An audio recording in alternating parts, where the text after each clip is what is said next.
to do something successfully or efficiently. And I want to explain this from this building that I'm doing. So, new executive pastor of Rivers of Living Water Chicago. We the hub, we the main. And so we're down here at Rivers of Living Water Dallas. We have another location in Richmond, and we have another location in Muskegon. And so at our current location, I was brought on as executive pastor. This completes a one-year term for me. And we are establishing small groups. And one of my objectives is to make our ministry more holistic, where we're touching everybody. So this that you have in your hand is exactly my directive that I'm giving to my pastor. So I want to kind of show you something in real time if I can. Effective communication. So this is this. I'm effectively communicating with my leaders through documentation, letting them know what to do. All right? So identifying, articulating, and casting vision. So within this document that you have in your hand, I'm letting my pastors know who they are, what they're supposed to do, their abilities. And I'm going a little bit faster. We're reaching the end of things, so I'm going a little bit faster. So forgive me. It's all right, Richard. All right. So over here, this is going to talk about, if you look at the handout, it's Ephesians 4. It tells you that he gave some apostles and the fivefold ministry and the pastors. But then it begins to tell what the pastor's job is. A pastor or a shepherd should feed the flock of God up under the features. They should strengthen the weak. They move with compassion to heal the sick. They bind up the broken. They bind up literally means to restrain, bandage, or to govern. Shepherds help restore, reconcile wavering and wandering sheep.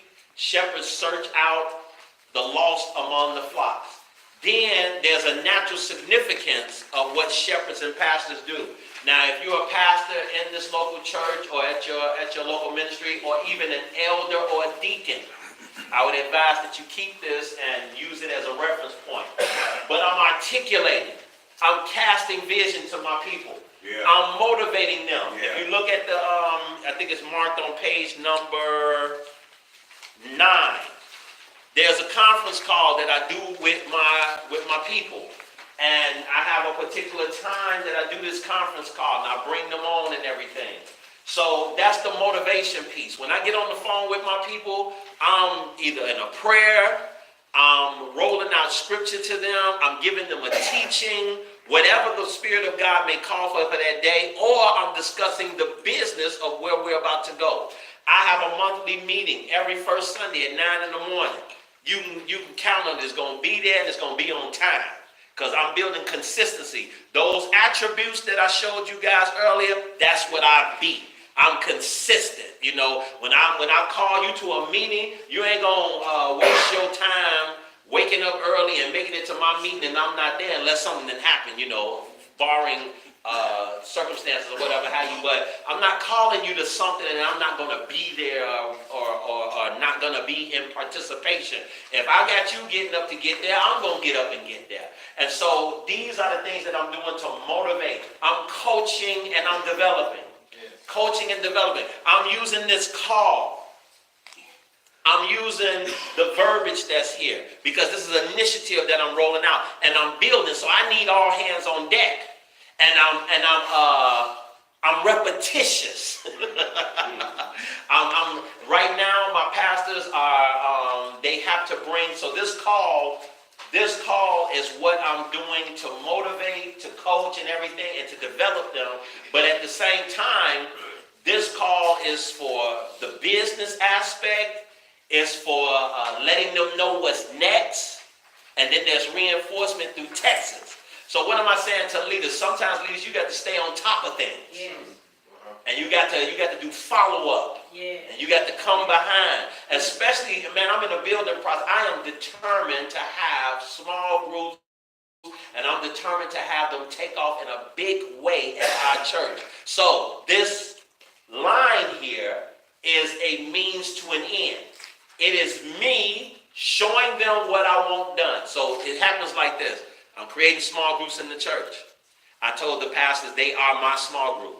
Everything that I model in front of them, I want them to replicate and duplicate. And then I want them to go out and I want them to do it for their small groups, okay? So I'm not only telling them, but I'm showing them.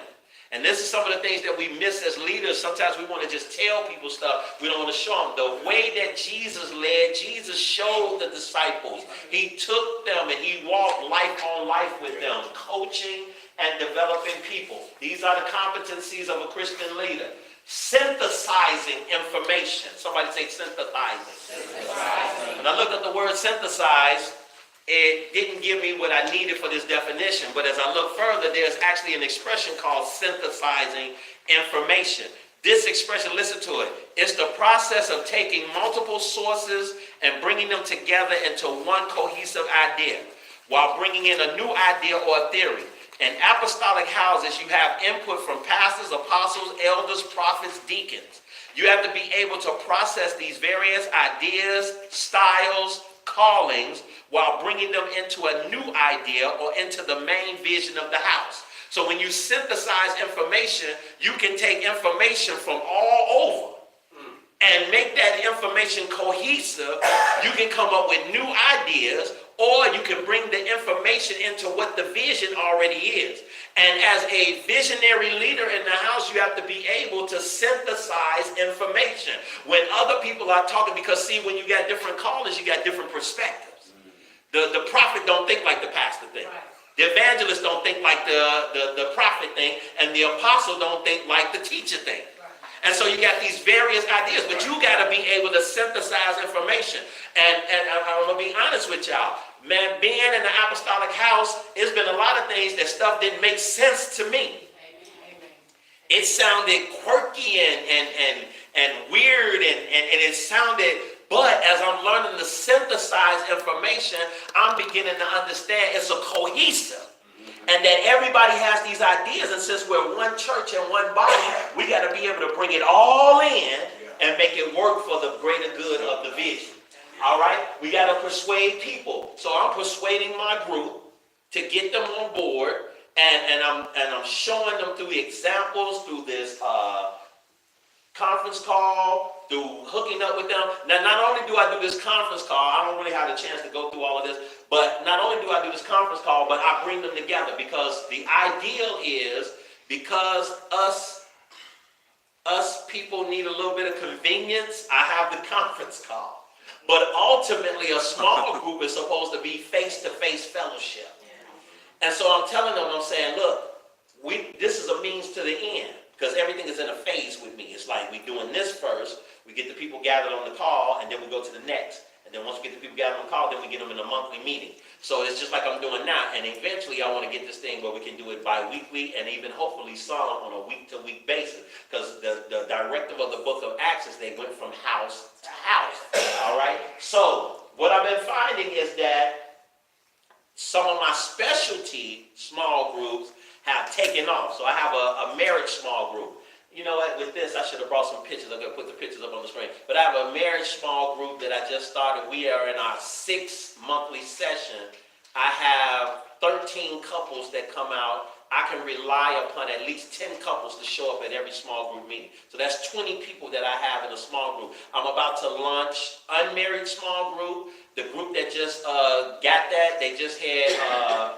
a big old table out in the hallways. They got about 40 unmarried people signed up. I'm about to launch a millennial small group. I'm about to launch a youth small group. And what's the other one? There's a senior citizen. I do have the seniors in my sight. I do have them in my sight.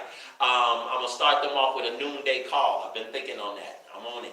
But it's another one. Maybe it's not. Maybe I just got small groupitis or something. I don't know. But it's a bunch of them. Praise God. And oh, well, it's the pastoral small groups. That's what it is. So the pastoral small group. So now, the evolution of the small groups. I understand that with small groups, the reason for them is that as the church gets bigger, it has to get smaller. The statistics show that if one member comes to your church and they don't meet at least 7 people within a year, they leave. And if we got a church that's 200-300 people, it's going to be hard for one person to come and mingle among 200 and 300 people. I hope that you become like the next. Who is she?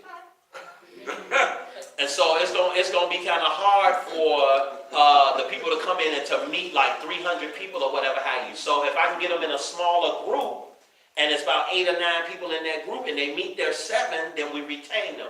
I teach my pastors that it's not enough to have people flood the altars on Sunday if we don't retain them. Retention is key.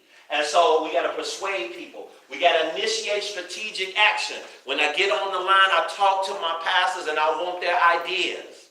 When I get on the line, I talk to my leaders and I want their ideas. I want their input. This ain't the all me show. This ain't everything that I can just tell you and everything. You are a part of this and I need your input. So it's initiating strategic action, engaging in strategic thinking. I need thinkers. I need you to be thinking. How can we? My pastor came to me the other day. She said, Bishop, I told so-and-so them about the new members class, and since they just joined the church, I can make it down to the church at 6:30. Can I go ahead and initiate their makeup classes so when they come on Sunday, they be up to date? Hot diggity dog. I love that, man. That's a strategic thinker. Yeah.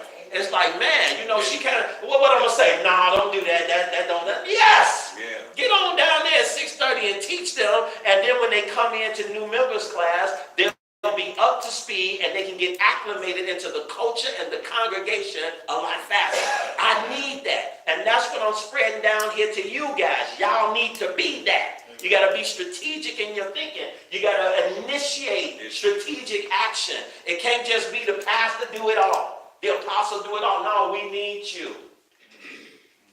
Resolving conflict. So with the small groups, this real-time stuff. With the small groups, it's new. People are coming at my pastors. They saying, you know, hey, we ain't know nothing about this. I don't know who my pastor is. Who is my pastor? This, that, and the other thing. Now, mind you, I can show you another sheet. I didn't give you the base of this sheet because it's too much personal information on it. But there's a last sheet. Do y'all got one that says Phase 1 Moses Initiative? All the way at the end. So I didn't give you this one. Okay, this is kind of like what I was just discussing. Studies show that if a new person comes to the church and makes 7 good friends, they stay. If not, they tend to leave. People will come to Rivers to hear Apostle Stephen Gardner, but will stay because of relationships. I have gathered information and created a database with the members of the church, which have been divided to give each of the pastors for pastoral care ministry. Your responsibilities are as follows. And then it gives a list of responsibilities. Now, I'm bringing this out because when we talk about resolving conflict, people are coming and they're saying, we didn't know anything about this, we didn't know anything about that. I passed out a list throughout the congregation where people would sign up to compile a database. And so I didn't get the whole of the congregation, but I got at least maybe about 150 people. I set my pastors to call all these people and to get in contact with them. A lot of folks didn't return calls. They didn't get their address, their name, whatever the case may be. But it was fresh. It was new. But now it's gaining traction. And so when it was fresh and it was new, it was just like, we don't need that, you know, so-and-so this, so-and-so that. So I switched my directive and I told my pastors, I said, it's all good. I said, because what's going to happen is that I'll take the new people that's coming in, and I'll develop small groups with the new people, and because they don't know, they don't see, you got a group of old people that's already been at the church, then you got new people coming in. I'll create a new small group with a new people. Come on here, Moses and Joshua. I'll get rid of Moses, and I'll take up a new people, and the new people will start a buzz, and that buzz will spread, and it'll bring the old people on anyway. Strategic thinking, man. Ain't no one monkey gonna stop the show. Nothing can stop. No, let me stop.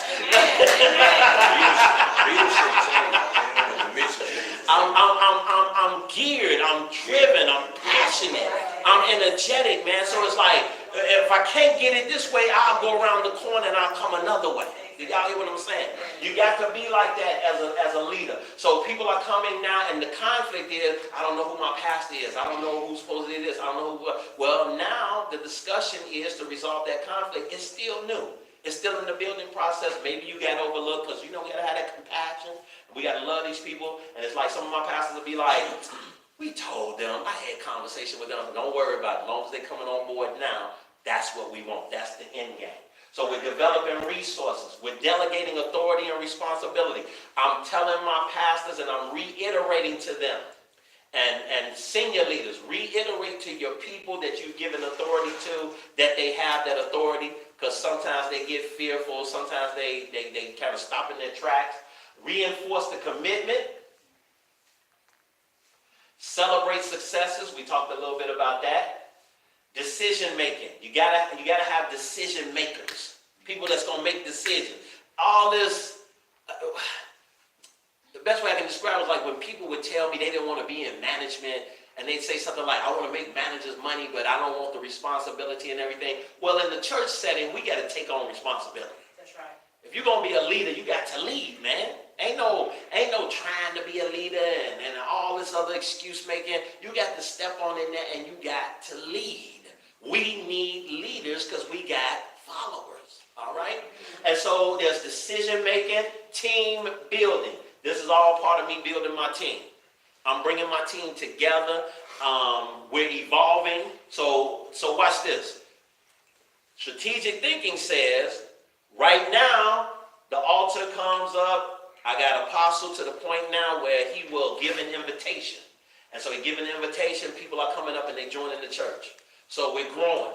But that's not nothing compared to the property that we're about to acquire. Amen. So my mind sees the vision. I see property acquisition. I see us going into a new place. I see in the summertime, the place that we're housed in now is hot. It's like Texas in there hot, okay? I'm talking about, man, I ain't got no air conditioning, fans blowing hot air. People don't want to come in the summertime and be so hot. All right, so we get our own place and we get AC just from the fact that it's new. Yeah. It's going to draw in more people. Yeah. All right, Apostle name already going out. Like I say, the people going to come because of Apostle, but they're going to stay because of relationships. All right, and so they're going to come. So what am I doing in preparation in my now? I'm expanding my pastoralship. Yeah. So I just went out and I brought in another couple, the Thomases, and another couple, the boys. I had to court them. I had to bring them on in and everything like that because I'm expanding because I know we're going to expand. I want y'all to understand that. You ain't. When I was pastoring at Empowerment Christian Center, we would pray for 1,000 members. And some of them people would get up there and like, Father, I'm so excited today. Forget the 1,000. We want 10,000. We want 100,000. And here we are, ain't even crossed the 100 border. We ain't got 100 people. And you praying for tens of thousands when the mandate is just to get 1,000. Now, there's nothing wrong with that, but in a sense, something was wrong with it in this regard. Faith without works is dead. Yeah. Your prayers without legs on them is what? Because to get people, they got to hear and they got to be brought in. They got to, it's certain things, y'all. Prayer has an operation, but there are certain things that faith works. Do y'all hear what I just said? Yeah, that's good. Man, I might say something, it might mess some people up, but you can have faith without prayer, but you can't have prayer without faith. Come on now. See, faith can command things to happen. Just like the young lady with the knees and stuff, you can command her. You ain't sometimes you ain't got to, Father, do this, Father, do that. You can speak to a knee and tell a knee to be made whole. And that's faith in action. You know, we I don't want to get to preaching. We don't stay with the teaching, but with the training. But it's such that we get into church and we get acclimated to certain things, you know, and we start feeling like, man, faith commands. Faith speaks. Yes. It says to the mountain. It calls the thing that is not as though it's were. All right? And so when faith is in operation, you don't have to necessarily pray. But when you pray, you got to have faith. So if you're asking God to move or to do something, you got to have faith for that to occur. But you can have faith without ever praying. Right. Jesus said, Talitha Kumi. He didn't pray to nobody. Daughter, arise. And she got up. Yeah. You hear what I'm saying? That's faith in action. And so what is happening as we are advancing and expanding, my faith is not just I'm praying that we're going to have this and we're going to have that. No, I'm making faith moves to expand my base of operation for the influx of people that I see in the vision. Did y'all catch what I just said? So even though I don't see it in the natural, even though I see it in the vision, I see it in faith. I see it by faith, so I'm making moves where I can make moves because of it. Y'all understand? Yeah. another realm, man. It's some leaders, they waiting for something to happen, and then it's like y'all gonna get on top of things, and then you're gonna be behind the curve. What if Preston Wood lost his pastor tomorrow, and somehow or another they get a vision, and they say they want Pastor Thomas to be the pastor? And next thing you know, in front of Christian Bible Fellowship, y'all got 15 busloads of people pull up. Tomorrow, you would not be able to handle them. At all. Wow. At all. You hadn't been making prayer. But see, we'll stand up and we'll pray, Father, send us 1,000, send us 1,000. And 1,000 show up at your door tomorrow. And you never made preparation for it. Do you see what I'm saying? So visionary leaders, they're always in the future. Yeah.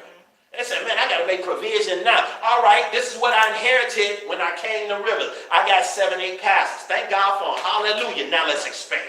Yeah. That's good. Thank you for what you gave me. Now we're going to expand them. Yeah. I'm building. And with the vision coming, I have to build with the vision in mind. Y'all hear what I'm saying today? Yeah, that's good. So that's the team building. Instigating evolution.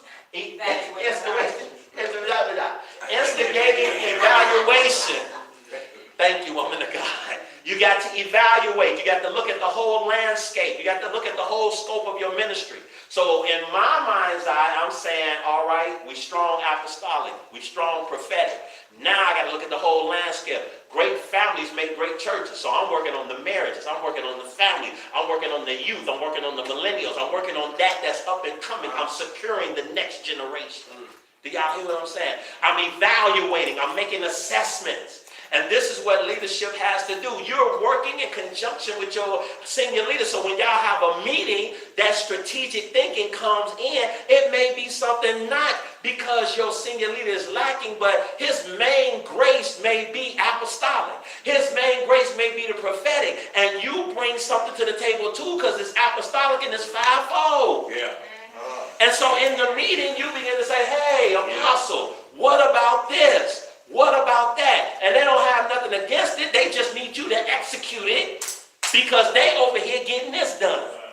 Right now, me and my apostle are in 2 different states. He in Richmond, I'm in Dallas. We getting stuff done, all right? We building on 2 separate ends of the spectrum. Tomorrow he gonna get back, he gonna run service and everything. Next week might be a different story, but whatever. We're building, it don't matter. We're building, glory to God. And so we gotta have that mentality. We gotta evaluate and we gotta build. Y'all all right? Yes. Creating a viable corporate culture. Corporate means all people involved. Right. It's got to be a viable corporate culture. You build that culture.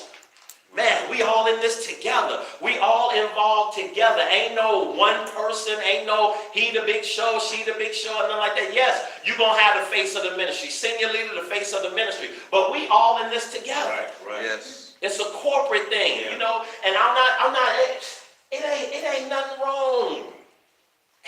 I want y'all to understand this, man. It ain't, Come on, Bishop. I just want us all to understand this, that it don't matter if you second, third, fourth, whatever the positioning is on the totem pole. When it's corporate, we all gonna get the credit. Amen. We all in it together. Good. So we gotta get rid of all that. Now it's gonna be a face of the ministry and everything. So praise God. Yeah. Go forth, apostle. Go forth. But at the same time, we in this thing together.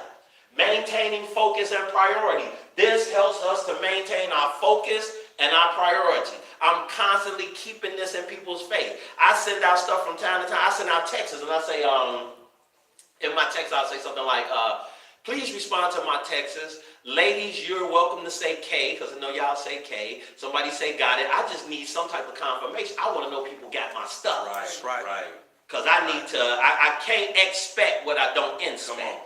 Come on. All right. So I gotta have people that acknowledge what I give to them, so that when I come back and I say, you got that?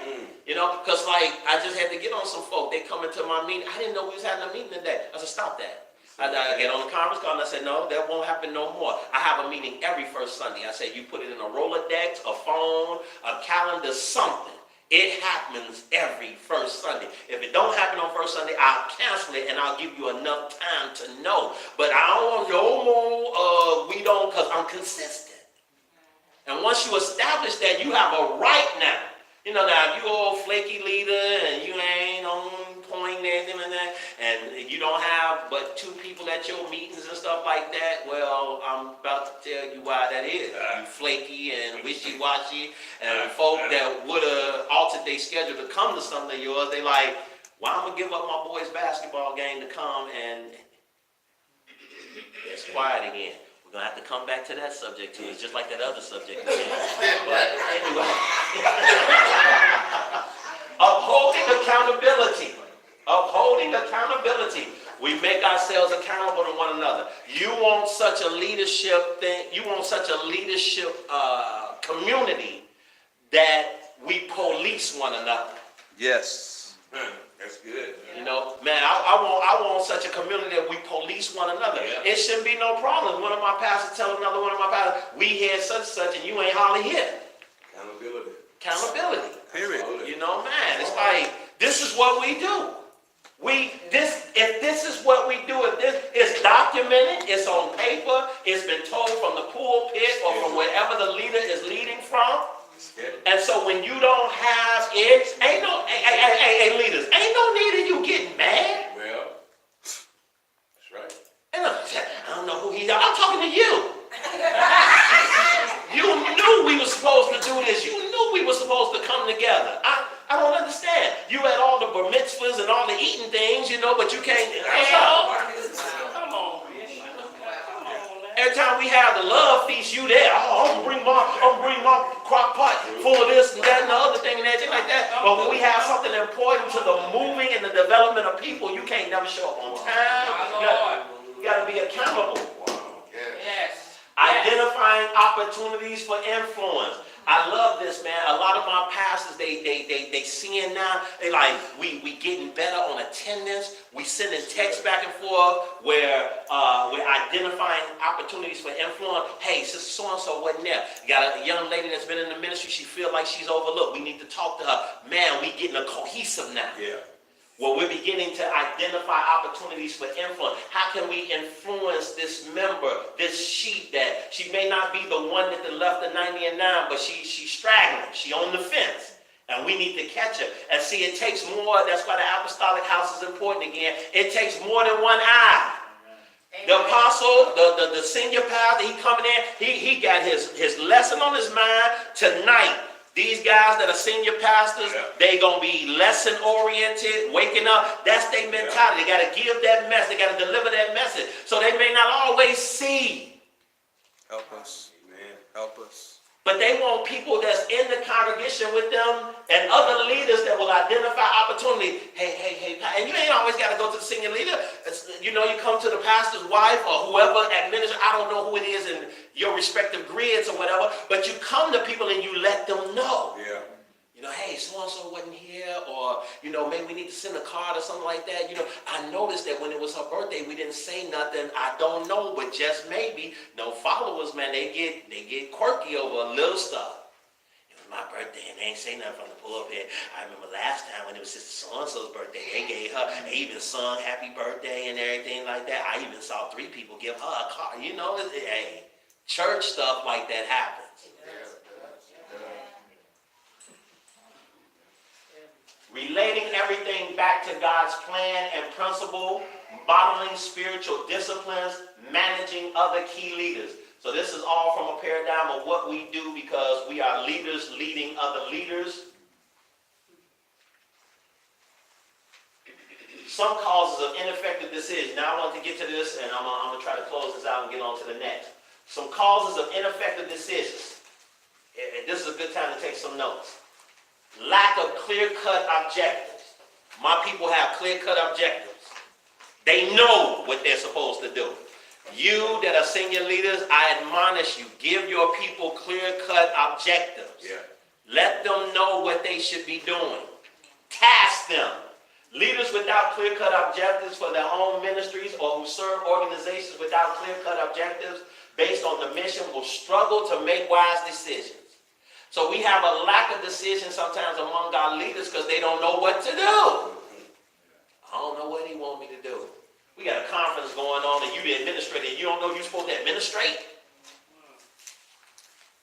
You hospitality, I didn't know what to buy. Listen, and then if you find yourself in a position and your senior leader didn't get to you, then that's when you got to start making some decisions. You hospitality and ain't no donuts, ain't no orange juice, go get it. It's real simple. Amen. You know, and let's start, evaluating. See, this is what we're talking about. We evaluate a situation. We come in here and we see, man, we got donuts and we got orange juice. So you come to the next thing and it's like, man, did anybody, okay, you in hospitality. If you come in and you don't see it, then let's make it happen. It might have been that your senior leader missed that. Y'all hear what I'm saying? A lot of times in churches, especially our smaller churches, it's like, who's supposed to do this? Who's supposed to do that? But your mission is hospitality. Or your mission is administration, and it's like when something is missing, make some decisions. So leaders, you have a responsibility to make it clear. Those that has been made clear to, if you see something lacking, get on top of it. All right? So this works both ways. Y'all got that? Some causes of ineffective decisions. Insecurity of position and authority. I think I'm called to be a pastor in this church. If the pastor or the apostle or your senior leader, and I'm gonna stop all that. I'm just gonna start saying senior leader. If the senior leader has delegated to you a certain level of authority, walk in it. Walk in it. You keeping us stagnated and crippled because you won't be who you've been called to be. If you are not sure you have the jurisdiction to make the decision, that doubt will often obscure the decision itself. Am I a deacon over here? I think I'm a deacon. Am I supposed to be pastoring today? Yeah, you a pastor. I'm a pastor everywhere I stand. You know what I'm saying? I got jurisdiction over everything. Glory to God. Hallelujah. My call is global. Hallelujah. You know what I'm saying? Yeah. Like, I'm just a sheriff when I'm in Illinois. I'm a pastor everywhere I stand. Glory to God. Now, I may not be your pastor, but I'm a pastor. Y'all understand what I'm saying? You walk in your authority, man. That's good. That's good. You are not sure you have the jurisdiction to make a decision, that's going to obscure the decision itself. I know it's just for sake of this discussion. I know some traditional, some not. I know it's first Sunday. You're supposed to be the deacon. I know it's first Sunday. I don't see the communion. I wonder if I'm supposed to get the communion. Was I supposed to get the communion? Like, if you don't see no communion, you're supposed to be doing something to make something happen. Chewing it up good on. Come on. What are we doing? And so now the pastor, let me show you, senior leader, this just going to happen. Well, we would have had communion today, but he's going to get that look over at you too. He might not say that. He might have mercy that day, man. But we're going to have to reconvene, and we'll probably have it on next week. All right, let's stand for the benediction. because somebody dropped the ball, basically. That's how that happens a lot of times. All right. Some other causes of ineffective decisions. Did I skip one? Lack of information. Critical thinking, decision making is a great deal like research. Lack of information. So what this is saying right here, I like at this point because sometimes you have to get the information. It's like research so that you can make an informed decision. Y'all understand? So sometimes you got to go to different people and find out, is this the Sunday we're supposed to do this, or is this coming up, whatever the case may be. So it's like research. You gotta to make a critical decision, you gotta have information. So you got to sometimes do research. It's your job as a leader to find out. That's what I'm trying to say. You got to find out what's going on. What are we doing here? If you are not in the know, then it's your job to find out. That's like I'm going to miss a meeting tomorrow. I put in the email when I missed the meeting, I said I would love to either have notes from the meeting or sit down with somebody so that I can stay abreast. It's my responsibility to get the information. Yeah. Like, I missed the meeting when nobody told me. Y'all had them people in minutes, nobody told me. Well, Nobody told me. Are you doing research? Are you trying to get the information? Come on. You know, that's what's making ministry hard. What you did, you just gonna be afloat on an island now because you missed the session or you missed the meeting. No, you had your other sister that was in there. No, you ain't got to run to your senior leader to get the intel. But who else was in that meeting? You know, was you in the meeting? Yeah. Oh, sit down and tell me about what went on. Sit down and talk to me about what happened or whatever. That's your response. Own your ministry. These jokers, these people, man, I didn't know anything. I didn't know. Did you try to find out? Well, I thought since you thought nothing. Go find somebody and get the intel so we can move the ship, so the vision can come to pass. Talking about the church, folks. Some causes of ineffective decisions. Fear. Good decisions are often hindered by fear of change. Fear of change. We're moving over here, y'all. We're going over to the colony. I don't like the colony. That side of town, that's too close. Don't want to change. Just can't change.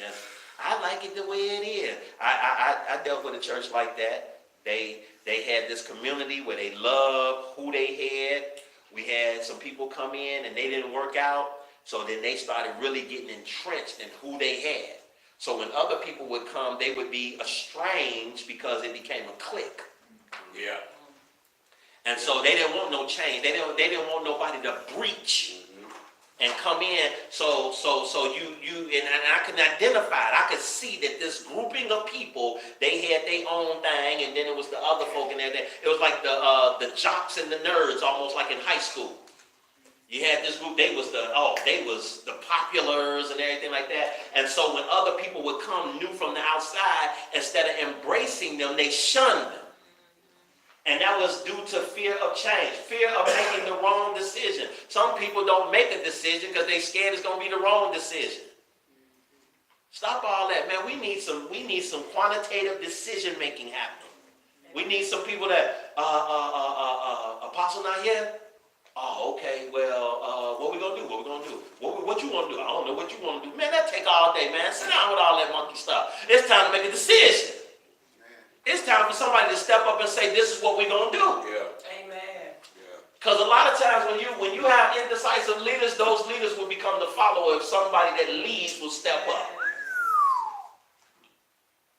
They just waiting for somebody to give the okay. That's what I'm saying. I know how to follow and I know how to lead. I'm not coming into a situation where there's indecisiveness and I'm standing there talking about what we gonna do. I know what to do.